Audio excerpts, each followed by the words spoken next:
This is why you need a better plan than bullets and bravado. In 1932, Australia tried to solve a pest problem with soldiers. Spoiler. In the end, the emus won. Farmers begged for help. Emus smashed crops, so the government sent soldiers, trucks, Lewis machine guns. Sounds like a movie, right?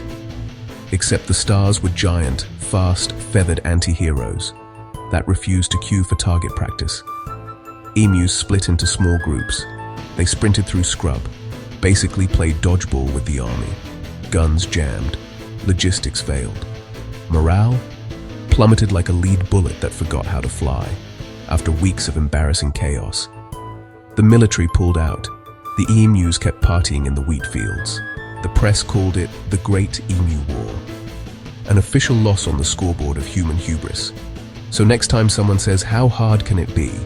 remind them, giant flightless birds. Zero respect for machine guns. Comedic conclusion, history's greatest roast. Humans, 0. Emus, 1. Would you survive the Great Emu War?